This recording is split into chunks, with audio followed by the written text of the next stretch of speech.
नाज़रीन, गुज़िश्ता 5-6 दिनों से लगातार शहर के मुख्तलिफ इलाकों में नायलॉन मांझे की जद में आकर कई अफराद और कई मासूम और कमसिन बच्चे जानलेवा हादसात का शिकार हो चुके हैं। इसी मामले को लेकर पुलिस इंतजामिया अब इस मामले को लेकर पूरी तरह से हरकत में आ चुका है और पुलिस ने साफ तौर पर ये इंतबाह दे दिया है कि अगर किसी के पास नायलॉन मांझा मिलता है तो उस पर मुजरिमाना कत्ल का मुकदमा दर्ज किया जाएगा। इसी तरह वो नौजवान और कमसिन बच्चे अगर नायलॉन मांझा इस्तेमाल करते हैं तो फिर उनके सरपरस्तों पर भी गुनाह दाखिल होगा। इस तरह का बयान पुलिस इंतजामिया की जानिब से आने के बाद अब शहरियान का ये कहना है कि ये सख्ती आने वाले 15 से 20 जनवरी तक इसी तरह से की जानी चाहिए ताकि शहरियान और ख़ासकर स्कूल के तलबा और तालिबात और कमसिन बच्चे जानलेवा हादसात से महफूज रह सके।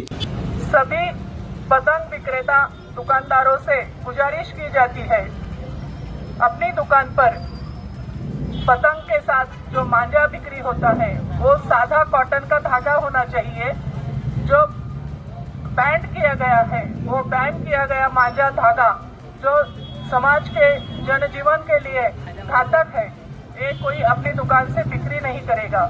जो अगर मांझा बिक्री करते हुए मिला तो उस पर कानूनन सख्त से सख्त कार्रवाई की जाएगी। शहर में जहां भी कोई ऐसा मांझा मिला और उस जिसके पास मांझा मिला उसने अगर ये दुकानदारों का नाम बताया तो ये दुकान मालिक उसमें बराबर के गुनहगार होंगे। इसकी हम पहले ही सूचना दे चुके हैं। एक बहुत छोटे बच्चे का गले का धागा से कट गया है, तो सबकी जिम्मेदारी बनती है कि समाज का स्वास्थ्य बनाए रखे। समाज से भी हम जो जनता है उनसे निवेदन करते हैं ऐसा घातक मांझा जैसा जानलेवा हथियार धागा पतंग उड़ाते हुए इस्तेमाल ना करें, ताकि जो रास्ते से जाने वाले हैं, घूमने वाले लोग हैं, इनको ईजा नहीं पहुंचनी चाहिए। हमारे शहर में घटना घट चुकी है, बहुत सारे लोगों का इंजरी हो चुकी है। गला एक बहुत छोटे बच्चे का गले का धागा से कट गया है, तो ये हमारी जिम्मेदारी बनती है कि कोई हमारे शौक के खातिर बर्बाद ना हो।